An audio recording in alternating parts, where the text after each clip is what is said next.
뼈대 있는 집안이야. 저 가정은 아주 멋진 집안이야. 이렇게 하면서 명예를 먹으면서 살았다는 거죠. 보면 그 바리새인이 이렇게 길가에서 나팔 불면서 이렇게 막 구제하고 이렇게 하지 않습니까? 성경에 등장하잖아요. 마태복음 산상보험 그 분들 보십시오. 그게 왜냐하면 자기들의 명예를 쌓는 것이 미덕이었거든요. 그리고 불쌍한 자들에게 동전을 주고 구제하고, 이것이 왜냐하면 자기들의 어떤 명예를 축적하는 거거든요. 그러면서 사람들이 저 사람은 대단한 사람이야 이렇게 인정을 받는 거였어요. 만약에 그 성경 보면 이제 갈등구도 항상 나오죠. 바리새인과 서기관들 막 이렇게 서로 싸우고 사두개인들하고 막 서로 이제 알력 다툼하고 이렇게 하는데, 자신들의 어떤 명예의 어떤 흠집을 내면 그들은 어떻게 했냐면 옷을 찢었어요. 성경 보면 옷을 찢는 그런 게 나오죠. 왜 엄한 옷을 찢어요? 그렇죠? 왜 옷을, 저는 제 같으면 옷 안 찢겠어요. 그렇죠? 옷을 찢는 게 나오는데, 이게 왜냐면 그 옷을 찢고 싶어서 찢는 것보다 이 옷을 찢음으로 인해서 그 명예의 흠집을 낸 것에 대한 어떤 리스폰스거든요. 그 당시에 얘기가 약간 세웠는데, 아무튼 이들에게 있어서 이런 것이 그들의 컬처였어요. 마치 우리나라 사람들에게 김치와 된장 없이는 우리나라의 어떤 그 문화를 이해할 수 없듯이 말이죠. 요지가 무엇입니까? 이스라엘 사람들에게 있어서 부모를 떠난다는 것은 세상과의 단절되는 것을 의미를 하였고, 주님을 그렇게 해서 쫓는다는 것은 죽고자 하는 각오가 없으면 쫓아갈 수가 없었던 거였어요. 사랑하는 성도님 여러분, 예수님은 누가복음 9장 62절에 이렇게 말을 하고 있습니다. 손에 쟁기를 잡고 뒤를 돌아보는 자는 하나님의 나라에 합당치 아니하니라. 정말 때로는 우리가 주님의 업으로서 살아갈 때 크나큰 결단을 해야 될 때가 있고, 우리가 원스텝 뒤로 물러나서 우리가 희생을 해야 될 때가 있습니다. 그러나 여러분, 과감하게 순종을 하시고 나아가십시오. 그곳에 놀라운 역사가 나타나는 것이고, 그것으로 인해서 하나님께서 영광을 받으시고 보다 더 좋은 것으로 여러분들을 채워주실 것입니다. 여러분 믿으십니까? 마지막으로요, 어부는 한번 따라 하십시다. 구령의 열정이 있다. 한번 따라 하시는 겁니다. 구령의 열정이 있다. 구령의 열정이 있다. 지금 예수님께서 어부로 부르셨는데, 예수님이 어부로서의 어떻게 삶을 사셨는지 본을 지금 보여주시고 있습니다. 오늘 이 구절을 들으면서.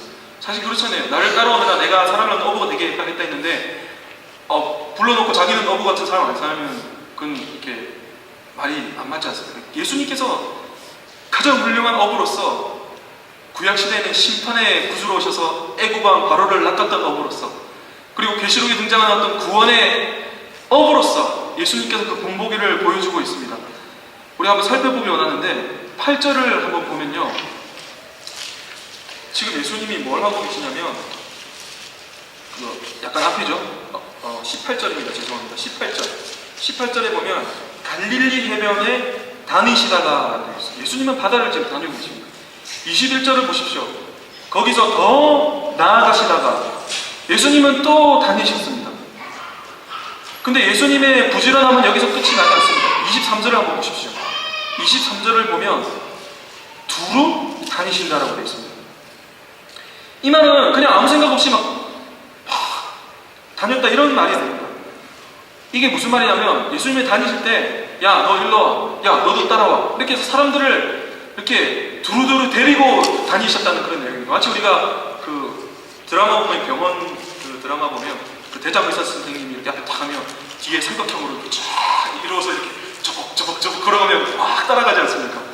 보면서 야 멋있다 이런 생각을 많이 했는데, 그런 것과 같아요. 지금 예수님은 지금 팀을 이뤄서 제자들을 지금 거느리고 이렇게 다니신다는 말이에요. 그것도 모자라서 그 예수님은 5장에 보면 이제 어디로 올라가시냐면, 그 산상수훈이 무슨 뜻이에요? 산에서 지금 말씀 증거하시죠. 산에 올라가세요. 이 우르르 데리고 이제 산을 타고 올라가세요. 예수님이 체력이 상당히 강하셨던 것 같아요. 평지도 아니고, 그렇죠? 바다로, 들로, 산으로 예수님은 제자들을 온갖 곳에 다 데리고 가십니다. 근데 예수님께서 왜 다니셨습니까? 놀기 위해서 다니셨어요? 아니에요. 오늘 본문에 21절에 제자를 부르시고 난 다음에 23절에 왜 부르셨는지, 무엇을 하시기 위해셨는지 나오는데, 한번 23절 한번 읽어보시기 바랍니다. 23번 한번 같이 한번 읽어보겠습니다. 시작. 예수께서 온 갈릴리에 두루 다니사 저희 회당에서 가르치시며 천국 복음을 전파하시며 백성 중에 모든 병과 모든 약한 것을 고치십니다. 그렇습니다. 예수님께서 지금 뭘 하고 계시냐면 가르치시고 고치시고 전파하시고 계십니다. 예수님께서 아무 생각 없이 그냥 두루 다니는 것이 아니에요. 가르치시고 고치시고 전파하시기 위해서 예수님께서 다니신 겁니다. 그 성경 퀴즈에 많이 등장하는 거거든요. 예수님의 3대 사역은 이렇게 하면 여러분 가르치시고 고치시고 전파하시고 띵동, 이게 정답이에요. 예수님이 가신 곳에는요 늘 가르치심이 있었고요, 예수님이 가신 곳에는 늘 병자들이 낫는, 영혼들이 회복되는 고치심이 있었고요, 예수님이 가시는 곳에는 항상 하나님의 말씀이 전파되는 놀라운 역사가 나타났습니다. 이것이 여러분 어부의 삶이고요, 이것이 바로 교회의 사명인 것입니다. 저는 믿습니다. 참빛교회가 왜 생겨나게 되냐면 오늘 이게 답이에요. 가르치시고 고치시고 전파하시고. 여러분 이 교회가 있는 곳에는, 이 교회에 오는 영혼들에게는 하나님의 말씀이 심겨 들어가시고 이 영혼들의, 이 교회에 출석하는 영혼들의 삶이 변화되고 영혼의 아픔이 치료가 되고 나음을 입고 육신의 질병이 나음을 입고 그리고 하나님의 말씀이 온전히 전파되는 그런 놀라운 역사가 일어나야 합니다. 여러분 믿으십니까? 이것이 교회의 사명인 것입니다. 여러분 오늘 우리가 읽은 그 6절 가운데 예수님이 그 행동하시는 그 동사가 몇 개 등장하냐면요 8번이 등장하거든요. 대표적으로 다니시다, 가시다, 부르시다, 두루 다니시다, 가르치시다, 전파하시다, 고치시다, 또 고치시다. 자꾸 반복해서 등장하거든요. 근데 이게 지금 약간 우리가 의문을 한번 가져봐야 될 게, 오늘 이 글을 쓴 사람이 마태라는 사람인데 이 마태의 직업이 세리였거든요. 돈 계산에 상당히 밝은 사람이고 그 다음에 상당히 꼼꼼하고 상당히 조직적이고 이렇게 그 똑같은 거 있으면 그 똑같은 거 잘 안 쓰는 이런 사람이에요. 이 사람이 중복되는 표현을 별로 선호하지 않았을 거예요. 이 마태가 얼마나 조직적이고 체계적이냐면 마태복음 13장을 7개의 비유로, 천국장이죠? 마태복음 13장. 먹는 천국장이 아니고 천국, 하나님 나라. 제가 배가 고픈가 봐요.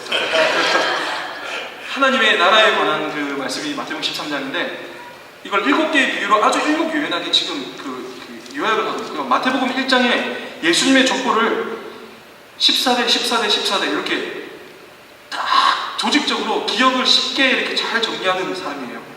그런데 왜 마태가 이렇게 자꾸 중복되고 이렇게 엠피시스 하는 이런 말들을 쓰는 것입니까? 바로 이게 뭐냐면요, 예수님 계신 곳에는 능력이 나타나고 예수님 계신 곳에는 영혼이 변화가 되고 예수님 계신 곳에는 놀라운 역사가 나타난다. 이것을 지금 강조하기 위해서 지금 마태가 똑같은 표현을 쓰는 거거든요. 저와 여러분은요 예수님을 닮아가는 자들이고 예수님께서 어부로서의 삶으로 우리를 부르셨는데 우리가 그것을 드러내는 자들입니다. 마태가 원하는 것이 바로 이것입니다. 정말 예수님의 그 열정을 닮아가는 것입니다. 그렇다고 우리가 예수님처럼 예수님이 입었던 그 원피스 입고 돌아다니는 그런 말은 아니에요. 똑같이 해라는 그런 말은 아니거든요. 제가 웃긴 얘기를 들었는데 어느 교회에 뭐가 있었냐면 한국은 이제 보면 이제 교단이 크고 뭐 이러면 이제 노예별로 뭐가 있냐면 아이들 찬양 대회 뭐 이런 게 많아요. 성경 고사 대회 뭐 이렇게 해서 노예에서 1등하면 이제 총회 대회로 나와가지고 이렇게 나름대로 이제 학부모들이 이제 그런 거 막 좀 열정 많이 가지고 하거든요. 근데 이제 큰 교회나 이런 데 보면 꼭 성화 가시는 분들이나 이런 사람들이 있어요. 집사님들 중에. 그러면 이제 대회를 앞두고 이제 그 아이를 이제 누구한테 보내면 집사님한테, 집사님 우리 아이 대회 나가는데 조금만 레슨 좀 해주세요. 이럴 때가 있어요. 그러면 이제 딱 맡기는데 그런 얘기를 들었어요. 이제 예를 들어서 돈으로도 못 가요. 그러면 이제 애들 이렇게 예쁘게 동료 부르듯이 부르잖아요. 근데 이제 그분이 이렇게 레슨을 했대요. 해서 딱 대회에 나갔는데 애가 어떻게 부르냐면 애처럼 안 부르고 돈으로 이렇게 막 성악으로 막 부르더래요.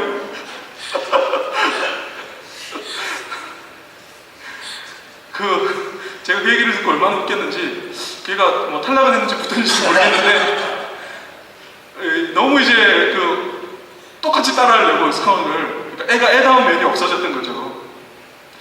우리가 예수님을 닮는다는 말이 그런 식으로 닮아라는 뜻은 아니에요. 예수님이 입었던 옷도 똑같이 하고 예수님처럼 수염도 기르고 뭐 이런 것이 예수님 닮는 것이 아니라 정말 예수님의 그 중심, 예수님의 그 본질, 예수님의 그 열정, 정말 복음을 향한, 오늘 뭐 두루 다니신 것처럼 두루 다닌다 해서 우리가 자동차 버려두고 두루 다닌다 이런 것이 아니라, 걸어 다닌다는 말이 아니라 정말 그 복음에 대한 열정, 그 다음에 주님의 몸된 교회를 위해서 섬기고자 하는 그 의지, 그 헌신을 불사가라는 그런 어떤 의미죠. 문자적으로 우리가 해석을 해서는 안 되는 것입니다. 마태도, 오늘 이 말씀을 증거하고 있는 마태도 그 누구보다도 복음 증거에 열정을 쏟아부은 사람입니다. 그 증거가 누가복음 5장에 나오는데, 그 당시는 이제 마태가 세리였어요. 예수님께서 오늘의 주인공 마태를 부르십니다. 마태를 부르셔가지고 나를 따라오더라. 그래서 마태는 모든 것을 다 내버리고 주님을 따라가는데, 너무너무 기뻐서 이제 그 다음이 중요해요. 이 사람이 어떻게 실천했냐면 잔치를 벌입니다. 그래서 마을 사람들을 초청을 다 하거든요. 이 잔치를 너무너무 이 사람이 좋아했어요. 이게 이제 잔치가 뭘 의미하냐면, 제가 다시 이제 1세기로 돌아가서 이 잔치가 오늘날처럼 birthday party 이게 아니고 그 당시 잔치의 의미가 중요해요. 이게 흥청망청 이제 먹고 마시고 논다는 그런 어떤 의미가 아니었어요. 이게 잔치의 의미는 그 AD 1세기경에 어떤 의미가 있었냐면, 가나원인 잔치 여러분 아시죠? 예수님께서 가나원인 잔치, 이렇게 물이 포도주로 변하게 된 놀라운 역사가 나타났는데, 그리고 십자가 이후에 뭐가 있었냐면 그 성만찬, 제자들과의 어떤 그 마지막 그 잔치가 있었어요. 이게 무엇을 의미를 했냐면, 먹고 마시는 것의 의미 이상의 어떤 의미가 있었는데, 이 마태에게서 특별히 이 잔치의 의미는 축하의 의미가 있어요. 첫 번째로 축하의 의미. 불행한 과거야 가라, 나에게는 새로운 삶이 기다리고 있다라는 어떤 셀러브레이션, 어떤 의미가 있었어요. 결코 의미가 없이는 잔치를 벌이지 않거든요. 두 번째는 뭐냐면 작별의 의미, 작별. 예수님을 만나고 더 이상 나에게는 불행한 가오는 없다. 작별의 의미가 있었습니다. 마태는 자신의 어두웠던 각오와 작별하는 의미에서 잔치를 벌였던 거였어요. 저와 여러분들처럼 우리 주님을 만나고 난 다음에 여러분, 우리의 암울했던 각오는 이제 청산이 되고 새로운 삶을 살지 않습니까? 그리고 마지막으로 가장 중요한 이유는요, 증거의 의미가 있습니다. 잔치는요, witness의 의미가 있습니다. 가나원인 잔치, 그리고 오늘날도 마찬가지겠지만 결혼식에 하객들이 오는 이유가 증인의 어떤 의미가 있거든요. 이 사람들이 결혼하는 어떤 증인이다. 마태는요, 자신의 구원에만 머물지 않고 자기가 알고 있던 예수님을 사람들에게 증거하기 위해서 증인으로서 이 잔치를 벌였던 것이었습니다. 사람들에게 복음을 증거하기 위해서. 제가 앞에서 말씀을 드렸듯이 이때는요, 네로 황제의 박해 기간이었어요. 예수님을 믿으면 바로 사자의 밥이 되는 그런 시기였어요. 여러분, 그 유명한 영화 글래디에이터라는 영화 아시죠? 그 영화에 보면 그 전사가 호랑이와 싸우고 뭐 이런 장면이 나오는데, 그 크리스천들이 그렇게 죽어갔던 시대였습니다.